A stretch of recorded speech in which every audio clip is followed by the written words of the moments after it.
థియేటర్లో ఉంటాను, ఎందుకంటే అది నా జాబ్. రానంటే అది మళ్ళీ తప్పైపోద్ది. ఇంపాసిబుల్. ప్రతి సినిమాకి నేను ఉంటాను. ప్లస్ ఇంకోటి అన్నారు, 13 days ఆయన నాతో లేరు. అంతా ఆర్ఆర్ చేసిన తర్వాత లాస్ట్ సెకండ్ హాఫ్ జరుగుతున్నప్పుడు 2 days 3 days వచ్చారు. అంటే సార్ రండి చూసుకోండి అన్న. వచ్చి ఆయన కూడా నా డిస్కషన్ రూమ్లో కూర్చొని ఇంగ్లీష్ సినిమాలు చూసుకుంటున్నారు ల్యాప్టాప్లో. అంటే ఇది ఎందుకు నేను చెప్తున్నా అంటే, నేను చేసేసాను గొప్ప కోసం కాదండి. నాతో పాటు చాలామంది వర్క్ చేశారు, వాళ్ళ క్రెడిట్ వాళ్ళకి ఇవ్వాలి. అలాగే నా రీరికార్డింగ్ అంటే ప్రాణం. ఆయన సినిమా ఎక్స్ట్రాడనరీ తీసారు, అందులో డౌటే లేదు. ఆ ఎక్స్ట్రాడనరీగా తీసిన దాని నుంచే నాకు రన్ అయిందని ఆల్రెడీ నేను చెప్పాను. సో అప్పుడు రీరికార్డింగ్ నేను చేశాను కాబట్టి రీరికార్డింగ్ నేనే చేశాను. Okay, so that is my attitude. ఆగండి 13 days నన్ను పడుకోనివ్వకుండా నాకెవరో చెక్కింగ్ అక్కర్లేదండి. నేనే పడుకోను. ఓకే, నేను పడుకోనరా బాబు అని అందరూ అంటుంటారు తప్ప, బికాస్ వన్స్ జాబ్ నా చేతిలో పెట్టారంటే మీరే వద్దన్న కూడా నేను నిద్రపోను. నాకెవరు నిద్రపోవద్దు, కూర్చుని చేయండి అని ఇన్స్ట్రక్షన్స్ ఇవ్వనవసరం లేదు. ఇచ్చినా నేను విన్ను, because I know what I'm doing. ఇది నేను తప్పుగా చెప్పట్లా, because he came but he was there for 2 or 3 days. That was towards the finishing. First half చేసి నేను చూపించాను, సూపర్ అని ఆయన నన్ను కౌగులు ఇచ్చుకున్నారు. మేము ఎలా అయితే ఆయన ఫస్ట్ హాఫ్ చూసి ఆయన కౌగులు ఇచ్చుకున్నామో, అలాగే నేను ఇచ్చిన ఆర్ఆర్ చూసి ఆయన నన్ను కౌగులు ఇచ్చుకున్నారు. అలాగే సెకండ్ హాఫ్ చూసి అయితే నేను అసలు మామూలుగా తెలియదండి. సినిమా ఏంటి సార్ ఇలా తీస్తారు, నాకేం అర్థం కావట్లే.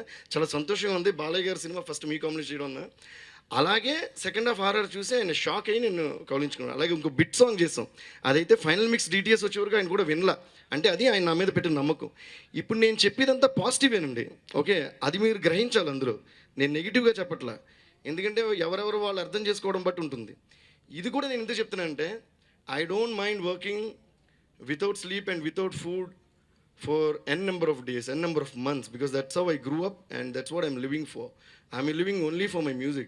నేను బయటికి వెళ్ళను, పార్టీలకు వెళ్ళను, ఎవరితో తిరగను, ఏం చేస్తాను లైఫ్లో, మ్యూజికే చేస్తాను. ఓకేనా?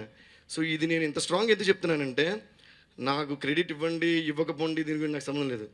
బట్ ఒకళ్ళు చెప్పి నేను నిద్రపోలేదనో, లేదా మేము హింస పెట్టి చేయించుకుంటామనో, ఇంతకుముందు ఇలాగే ఒకసారి ఏదో ఆడియో మేము పిండుకున్నాం, మేము హింస పెట్టి చేయించుకున్నాం, వెంటనే మైక్ తీసి చెప్పేసి ఎవరు నేను పిండుకొని నేను ఆవునా, మీరు పిత్తుకుని ఏమైనా పాలా, నేను ఇస్తే వస్తుంది ట్యూను, అది మీరు నచ్చిందా నచ్చకపోవచ్చు, అది వేరే విషయం. మీరు బాగుంది అని చెప్పడం నా మీద మీరు పెట్టే రెస్పెక్ట్, బాగోలేదని చెప్తే నేను మీ మీద రెస్పెక్ట్ పెట్టి ఇంకోటి చేస్తాను. అలాగే ఓం శర్వాణి రుద్రాణి పాట ఒక ట్యూన్ ఇచ్చా, దేవి గారు బాగుంది బట్ ఇంకా బెటర్గా చేద్దామన్నారు. అయ్యో తప్పకుండా సార్ ఇంకో ట్యూన్ ఇచ్చిన వెంటనే ఆయన నా మీద పెట్టే రెస్పెక్ట్, నమ్మకం ఎటువంటిదంటే, 2 tunes సూపర్గా ఉన్న దేవి గారు, ఏది మీరే సెలెక్ట్ చేయండి అన్నారు. అయితే నాకు ఫస్ట్ ఓకే సార్ అయ్యో సూపర్ అండి అన్నారు. అలా లిరిక్స్ రాసేటప్పుడు రామ్జోగి గారితో ఏమన్నా చెప్తే ఆయన లిరిక్స్ వినరు. దేవి గారు మీదే ఫైనల్ డెసిషన్, మీరు ఏం చెప్తే అది నాకు నచ్చుద్ది, మీరు డిసైడ్ చేయండి. అప్పుడు రామ్జోగి గారు చెప్పారు, సార్ మన మీద ఇంత నమ్మకం పెట్టారు సార్ డైరెక్టర్ గారు, మనం కొంచెం ఒడి దగ్గర పెట్టి పని చేయాలని జోకులు కూడా వేసుకున్నాను ఆయనతో. సో ఇదంతా ఎందుకు చెప్తున్నానంటే, ఇట్స్ ఒకరికి ఇచ్చుకునే నమ్మకం. ఇక్కడ ఆయన చేసినంత నాకు సూపర్గా నచ్చింది. ఈ సినిమా అంతా ఓకే. నాకు ఒకటి ఏంటంటే, నాకు నిద్రపోవద్దు, మీరు కష్టపడి పని చేయండి, సినిమాని నెగ్లెక్ట్ చేయొద్దు అనే స్థితికి నేను దిగజారలేదు, ఎప్పుడు దిగజారను. Because cinema is my first passion, music is my first love. So nobody needs to instruct me how hard I should work, because I have come to this position only by hard working and I will always stay, like జగద్వారికి చెప్పిన, I will always stay in your hearts because I'm sincere and I'm hard working. ఇప్పుడు నేను చెప్పేదంతా నిజమని మీ ఫేస్ల మీద, మీ lips మీద కనిపించే smile చూస్తే నాకు తెలుస్తుంది, ఎందుకంటే నేను ఎప్పుడు నిజమే మాడతాను. Thank you so much. మళ్ళీ నేనేదో స్టేజ్ ఎక్కి ఎక్కువసేపు మాట్లాడినా నన్నొద్దు. మీరేమో నేను మా టైంకి పాట ఇవ్వలేదు, టైంకి బ్యాక్గ్రౌండ్ స్కోర్ ఇవ్వలేదు, టైంకి ప్రోగ్రామ్ రాలేదు, ప్రతిదీ నాకు నా మీద మీకు చాలా ప్రేమ ఉంది నా మీద. కానీ ప్రేమ ఉన్నప్పుడు ఏంటంటే కంప్లైంట్స్ కూడా ఉంటాయి. కానీ నా మీద ప్రేమ కంటే మీకు కంప్లైంట్స్ ఎక్కువ ఉంటాయి, ఏంటో అర్థం కాదు. ఇప్పుడు కూడా నేను బయట యాక్చువల్గా నా 20 minutes 25 minutes ఆచి నా వంది సార్ కెమెరాలు ఎంట్రీ, నాకు అసలే సిగ్గు.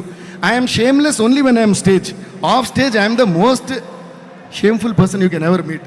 నేను అన్నా లేదురా బాబు, నేను లోపలికి వెళ్తే వదలట్లా. ఓకేనా? లాస్ట్గా I could hear the song kiss kiss, so I came running. మీరు వచ్చిన ఏమన్నారు, రాంగ్ టైమింగ్ సార్, లేట్. నేనేం చేయను సార్, ఇవన్నీ సెపరేట్గా అడిగినప్పుడు పెద్ద కిక్ ఉండదు, ఇలా అడిగేసేయలే. నేను ఎప్పుడంతే ఓపెన్. ఓకే సార్, నేను ఎప్పుడు ఆన్ టైమింగ్.